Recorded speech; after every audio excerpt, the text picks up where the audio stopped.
Hey guys, Mike di sini. Hari ini kita mau nunjukin hasil foto dan video traveling kita dengan hanya menggunakan salah satu HP terbaik yang bisa kalian beli.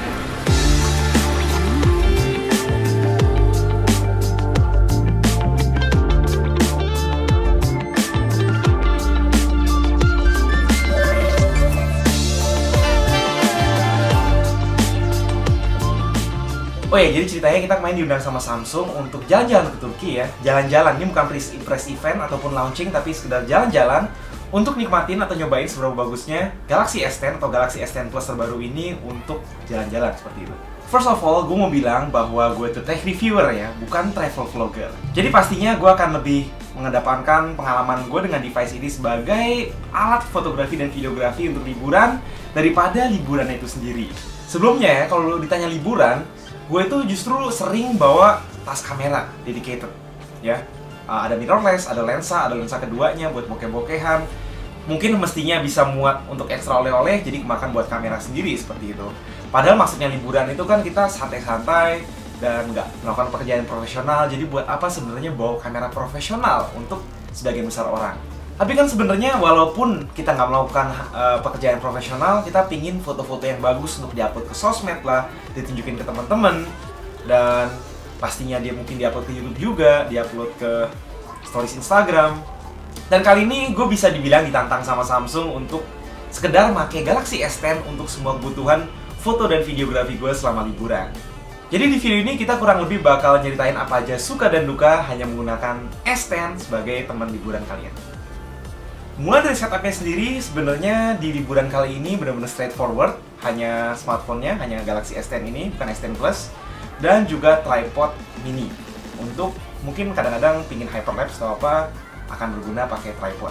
Apalagi mungkin untuk selfie dan nggak punya temen yang nge-selfie-in gitu. Hal terbaik tentang Galaxy S10 ini adalah it got everything you need. More or less. Contohnya yang gue sempat lakuin di sekitar Menara Galata. Dengan 3 focal length ini, sebenarnya opsi kreativitas kalian itu sangat fleksibel. Dari perspektif yang sama, ultra wide, terus ada yang standar, wide angle, terus juga ada telefoto, dan itu memberikan 3 kesan yang berbeda dan juga 3 komposisi yang juga berbeda. Apalagi kalau kalian itu seneng memotret objek-objek arsitektur. Ultra wide-nya ini nggak main-main kualitasnya, dan untuk foto-foto arsitektur itu juga bagus banget. Udah gitu, S10 dan ya rata-rata smartphone Samsung atau smartphone flagship modern ini juga punya banyak fitur-fitur yang sangat membantu. Contohnya, yang gampang-gampang aja, live focus, bokeh-bokehan ya. Ini nggak sekedar bisa bikin bokeh atau sekedar bisa bikin studio lighting, tapi juga bisa bikin meme ya. Percaya atau nggak percaya, kita bisa bikin meme dari beberapa foto berikut ini. Nah, satu hal yang gue kaget itu adalah masalah video ya. Karena dia punya namanya fitur Super Steady. Jadi dia menggunakan kamera super wide angle dia sebagai kamera videonya, dan itu punya digital stabilization yang luar biasa. Mungkin dari segi perspektif kita dapetnya cuma setara wide angle, tapi sangat-sangat stabil, kayak pakai gimbal rasanya. Bahkan gue sebenarnya bawa gimbal ke trip ini ya, tapi gimbal itu jadi nggak kepake sama sekali gara-gara ada fitur Super Steady ini. Di Turki sempet ke pegunungan Uludag, dan itu kita main snowmobile ya. Temen gue bilangnya jet ski sih, tapi gue bilangnya snowmobile. Jadi salju-saljuan, itu juga salju yang nggak rata, saljunya udah mulai meleleh, dan itu pun dipakai di snowmobile masih kelihatan stabil soalnya pakai Steadicam 3 aksis. Dan in case kalian belum lihat postingan video kita kemarin di Instagram, ini adalah contohnya.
Selain itu ada fitur-fitur yang biasa bawaan kamera-kamera flagship ya. Pastinya ada super slow motion, ada slow motion biasa. Bedanya adalah kalau slow motion itu sekitar 240 fps, dan ada juga super slow motion sampai 960 fps. Contohnya bisa, dan contohnya kemarin kita naik kapal ya di Selat Bosporus antara Asia dan Eropa, ngambil beberapa footage, dan ini contoh footage-nya. Tapi perlu diingat, untuk super slow motion kalian butuh cahaya yang cukup banyak, jadi nggak mungkin kalau kalian mau pakai super slow motion di malam hari. Nggak hanya slow motion, hyperlapse-nya pun itu benar-benar stabil kalau kalian lihat. Jadi ini kita di atas kapal, ngerekam kapal lain yang lagi jalan di atas kapal yang lagi jalan, dengan footage yang sangat usable untuk bisa diposting di sosial media. Satu lagi improvement penting dari Galaxy S10 series ini dibandingin Note 9 ataupun S9 series adalah masalah kamera selfie. Nggak cuma dapat update di kamera belakang, tapi juga kamera selfie-nya dapat update. Terutama dia sekarang bisa dapat wide angle yang cukup lebar, dan itu sangat praktis kalau kalian mau mengambil selfie, ya. Dan jangan salah juga, walaupun ini sekedar S10, bukan S10 Plus yang punya dual front kamera, bokehnya juga lumayan rapi, ya. Termasuk juga tetap bisa bikin meme. Itu yang penting. Meskipun soal kualitas mic ya, bukan mic tapi mikrofon, itu juga udah bagus dan juga stabil videonya. Tapi ada beberapa temen yang juga bawa mikrofon tambahan atau gimbal tambahan. Kalau gue tanya Ibro Kumar kemarin kenapa dia bawa gimbal tambahan, itu karena dia ngerekam semua footage-nya dalam resolusi 4K. Karena super stabilization itu hanya jalan di resolusi 1080p, jadi terpaksa dia pakai gimbal kalau emang mau bikin footage yang stabil seperti itu. Hal yang paling enak dengan hanya menggunakan smartphone dibandingin mesti sync antara kamera dan smartphone untuk nge-share gambar, itu adalah ketika gua ngambil gambar di smartphone, itu langsung bisa diedit, gampang banget, dan langsung bisa di-share di social media. Jadi itu kenyamanan yang nggak kita dapat dengan bawa kamera tambahan.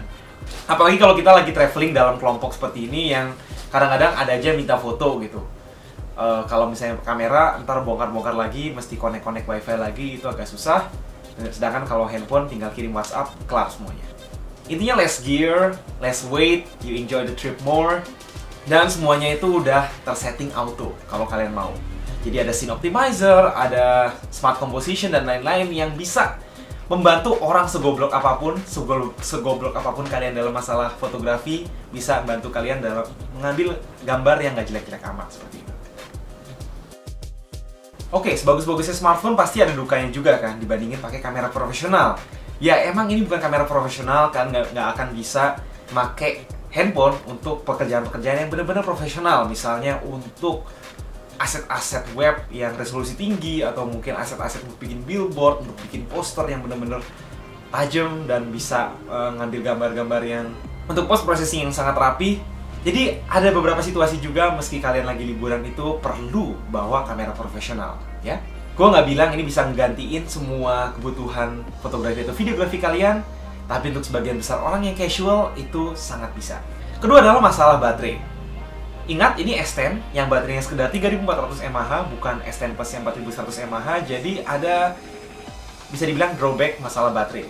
Pastinya kita kalau jalan-jalan ke luar negeri mesti bawa power bank at least 10.000 mAh, karena kalau kita ngecas pagi-pagi dan terus-terusan motret, terus-terusan ngambil video, itu setengah hari bisa habis. At least hari jadi 2 kali ngecas, dan sangat membantu kalau kalian punya power bank juga yang bisa fast charging. Dan ya sebagai orang yang biasanya bawa kamera kemana-mana, ada sedikit rasa incomplete ya, kayak rasanya itu kayak biasanya bawa pistol terus tiba-tiba nggak bawa pistol, kayak gitu rasanya. Kalau kalian di antara kalian ada yang cowboy mungkin. Sebenarnya not really a lot of downside kalau ditanya untuk para casual. Para normies sebenarnya nggak perlu banget kamera profesional, apalagi dengan teknologi kamera smartphone yang contohnya udah secanggih S10 ini. Jadi kayaknya itu dulu aja pengalaman singkat kita jalan-jalan ke Turki bersama Samsung Galaxy S10. Thank you banget buat Samsung yang udah ngasih kita pengalaman luar biasa yang nggak terlupakan untuk jalan-jalan ke beberapa spot paling cantik di Turki. Kalau kalian sendiri gimana? Apakah kalian ada yang merasa confident dengan hanya membawa smartphone untuk kebutuhan videografi maupun fotografi liburan kalian? Jangan malu buat komen di bawah. Thanks for watching, and as always, have a nice day.